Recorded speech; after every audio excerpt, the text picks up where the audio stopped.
اگر کوئی شخص ان کی محبت میں آئے اور کچھ نہ کرے، صرف آنے والوں کے جوتے ہی سیدھے کر دے، کما جائے گا۔ اگر 11 جمعرات صرف یہ عمل کرو، کسی کا کوئی کام اٹکا ہوا ہو نا، آج میں ایک وظیفہ دے رہا ہوں، آپ لیتے جائیں۔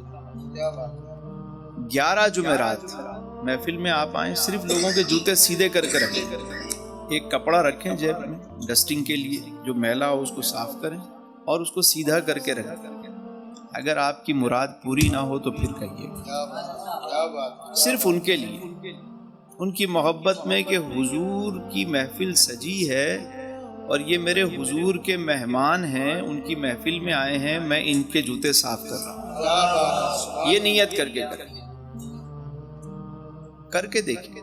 کبھی کوئی کام اٹکا ہو مسجد چلے جائیں، 40 دن نماز بھی پڑھیں اور صرف نمازیوں کے آپ جوتے سیدھے کر کے رکھیں۔ باہر نکلیں، ان کے جو آپ دیکھیں نماز پڑھنے لوگ جاتے ہیں تو جوتے یوں اتار کے جاتے ہیں، واپسی آتے ہیں تو ان کو تو آپ سیدھے کر کے رکھیں۔ آج دیکھتا ہوں کہ محفل میں کون کرتا ہے، یہ سعادت کون لوٹتا ہے۔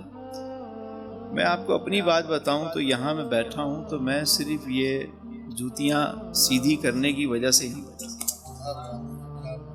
ہمارے ٹیچر تھے، ہمارے اللہ ان کی غریق رحمت کرے، وہ میری وہ ڈیوٹی لگاتے تھے۔ جب بھی ہمارے ادارے میں محفل ہوتی وہ مجھے کہتے کہ تسلیم مہمان آئیں گے، یاد ہے نا؟ جی حضور۔ اور وہ میری جیب میں نا ہمیشہ ایک کپڑا رکھتا تھا، جیسے محفل شروع ہوئی، ڈسٹنگ کرنی ہے، جوتے سیدھے کر کے، یہ میری ڈیوٹی یہ ہوتی تھی۔ میں نے آج لکھا بھی ہے کہ ماں باپ کے جوتے سیدھے کرنے والے کے کام خود بخود سیدھے ہو جاتے ہیں، قدر سیدھے ہو جاتے ہیں۔ کہ جوتوں میں بڑا راز ہے، ہم تو اس فکر میں ہوتے ہیں لوگ ہمارے جوتے اٹھائیں۔ میں نے کہا کبھی یہ فکر کر لو کہ کسی اللہ والے کے جوتے ہی سیدھے کر لو، قدموں تک پہنچ جاؤ، باقی کام خود ہو جائے گا۔ ہم ڈائریکٹ جو ہے وہ ہماری نگاہ جو ہے مسند پہ ہوتی ہے۔ اور میں اکابرین کی بات بتاؤں، وہ یہ سکھاتے تھے کہ بیٹا اس سے نفس مرتا بھی ہے اور نفس کو بڑا برا لگتا ہے کہ یار میں یہ کام کروں، مگر کر کے دیکھیں۔ کبھی بھی کوئی کام اٹکا ہوا ہو نا، آپ مسجد جائیں، صرف نمازیوں کے جوتے سیدھے کریں، اس نیت سے کہ یہ اللہ کے گھر کے مہمان ہیں، میں ان کے جوتے سیدھے کروں۔ کام نہ ہو تو مجھے آ کے پکڑ لیجیے گا، کام نہیں۔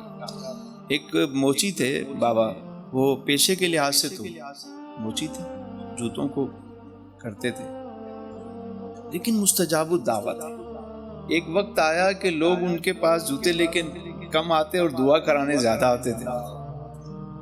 تو کسی صاحب نے پوچھا کہ بابا جی آپ بظاہر تو کام ایسا کوئی نہیں کرتے، نہ آپ نے کوئی بڑا ایک مسند بنائی ہوئی ہے، نہ کوئی آپ پیر طریقت ہیں، نہ کوئی شیخ المشائخ بن کے بیٹھے ہیں، آپ تو لوگوں کے جوتے پالش کرتے ہیں، لیکن آپ کی دعا کیسے قبول ہوتی ہے؟ انہوں نے کہا پتر میں ہورتے کچھ نہیں جانتا، بس مجھے اتنا پتا ہے کہ جب میں صبح اپنے ٹھیے پہ آتا ہوں، بیٹھتا ہوں نا، تو میں یہ نیت کر کے آتا ہوں کہ یہ جتنے آئیں گے یہ سارے میرے حضور کے امتی ہیں۔ اگر میں ان کے جوتے صاف کروں گا تو میرے حضور خوش ہو جائیں گے، بس میرے پاس اور کچھ نہیں ہے کہ میرے سرکار مجھ سے راضی ہو جائیں گے اس بات سے کہ میری امتی کی یہ خدمت کرتا ہے۔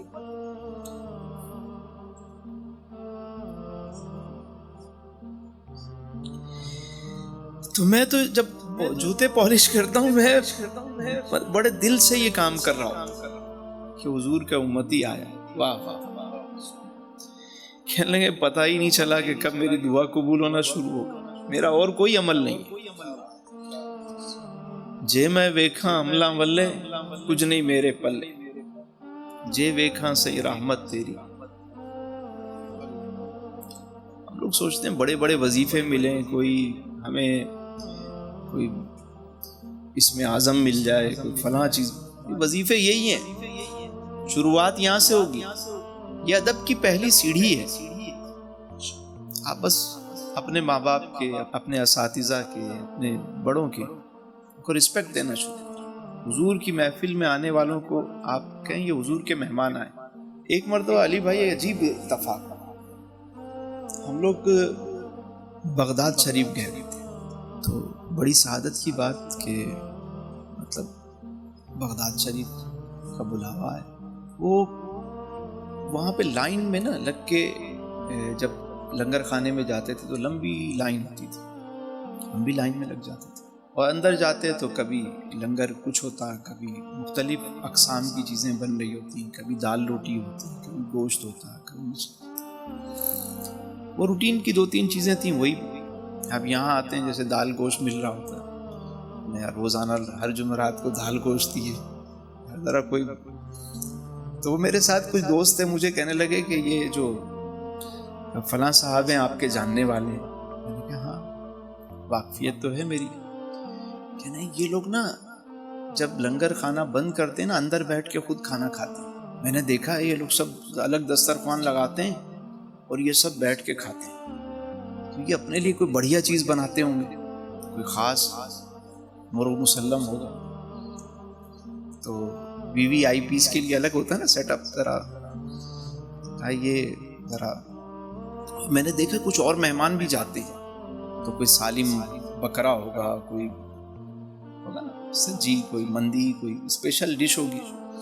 آپ ان سے بات کریں کہ ہم لوگ نا ان کے ساتھ کھانا کھائیں گے، روزانہ دال کھا رہے ہیں. میں نے کہا دیکھو یار یہ لنگر ہے، مجھے شرم آتی ہے بات کرتے. نہیں آپ کے دوست نے ہم بات. میں نے کہا اچھا چلو میں بات کرتا. میں نے کہا جی ان سے سلام دعا کی. میں نے کہا آپ لوگ کب کھانا کھاتے ہیں؟ کہنے لگے جب میں یہ اس کا ٹائم ہے لنگر کھانے کا، جب یہ کلوز کرتے ہیں تو پھر صفائی وغیرہ کر کے پھر ہم لوگ بیٹھ جاتے ہیں. تو میں نے کہا ہم آپ کے ساتھ کھانا کھا لیں. ہاں مسئلہ نہیں، تم آ کے مجھے کال کر دینا، اندر بلا لیں گے آپ. وہ اندر ایک الگ سے روم بنا ہوا تھا، وہاں پہ وہ لوگ بیٹھتے تھے. تو ہم لوگ چلیں گے ذہنی طور پہ تیار ہیں کہ آج جو ہے وہ میرے جو ساتھی تھے وہ سب کہ یار تسلیم بھائی آج آپ دیکھنا. میں نے بڑا غور کیا یہ لوگ الگ سے کھاتے. تو جب ہم گئے وہاں پہ میں نے کال کی، انہوں نے دروازہ کھول دیا، ہم گئے اندر گئے. تو کیا ہوا کہ وہ جب دسترخوان لگا تو جو منظر تھا نا بڑا عجیب تھا. بس وہ دین ہے اور آج کا دن. بات سمجھ میں آ گئی کہ ملتا کیسے، کرم کیسے ہوتا. منظر یہ تھا کہ جو دسترخوان سجا تو جو لنگر کھلایا جاتا تھا اس میں جو ٹکڑے بچ جاتے تھے وہ سارے اس میں سجے ہوئے تھے. لوگوں کا جو بچا ہوا کھانا تھا وہ وہاں پہ لگایا گیا. تو میں نے کہا کہ آپ یہ کھانا کھاتے؟ کہنے لگے بھائی وہ جو مہمان خانے میں لوگ آتے لنگر کھاتے ہیں وہ تو بڑی سرکار کے بڑے مہمان ہیں. وہ تو مہمان ہیں، ہم تو اس در کے سگ ہیں. جو مہمانوں سے بچ جاتا ہے وہ ہم کھا لیتے ہیں.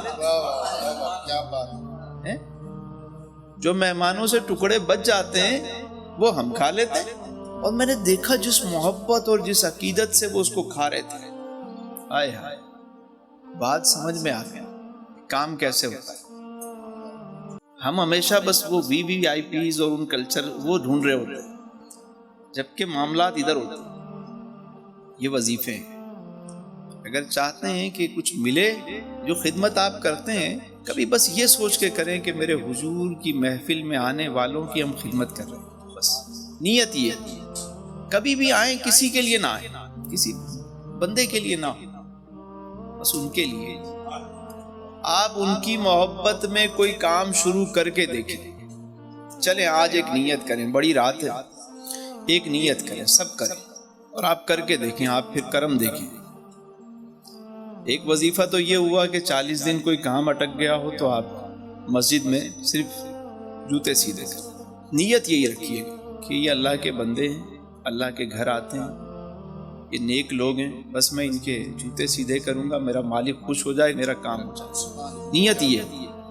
محفل میں اگر کبھی کوئی یہ کام کرے تو یہ کریں کہ میرے حضور کی محفل میں یہ بلائے گئے ہیں، اس محفل میں آئے ہیں، بس میرے حضور کے چاہنے والے ہیں، بس میں ان کے جوتے سیدھے کروں. کبھی بھی یہ سوچ کے نہ کیجیے گا کہ میں فلاں صاحب خوش ہو جائیں گے، ان کو دکھیں. ان کے لیے کریں. کون آتا ہے، کہاں سے آتا ہے، کس کو بھیجا جاتا ہے، انہی کا معاملہ. کیا لے کے جاتا ہے وہ کیا دیتے ہیں، وہ کیا لے جاتا ہے۔ آج نیت کریں کہ آج سے میں اپنی زندگی میں کوئی ایک اچھا کام جو میں پہلے نہیں کرتا، میں آج سے وہ ایک اچھا کام حضور کی محبت میں، ان کی ولادت کی خوشی میں، آج سے میں یہ ایک نیک کام، ایک اچھا کام اپنی زندگی میں شامل کر رہا ہوں۔ آپ خود سے نیت کریں۔ درود نہیں پڑھتا وہ درود کی نیت کر سکتا ہے، جو نماز نہیں پڑھتا وہ نماز کی نیت کر سکتا ہے، جو کام ماں باپ کی خدمت نہیں کرتا وہ ماں باپ کی، اپنے طور پہ نیت کر لیں آج کہ یہ فقط ان کے لیے ہے، اور آج سے یہ بری عادت، یہ برا کام جو میں کرتا ہوں، صرف ان کی محبت میں اس کام کو آج سے میں چھوڑ رہا ہوں۔ بس اس ایک کام کو کر کے پھر آپ دیکھیں رنگ کیسے لگے، اندر تبدیلی کیسے آئے۔ کریں گے انشاءاللہ، اپنے طور پہ نیت کریں، اپنے دل میں نیت کریں، حضور آپ کی محبت میں آج سے یہ شروع کروں گا اور یہ چیز آج سے میں چھوڑ رہا ہوں۔ بس اتنا کرنا۔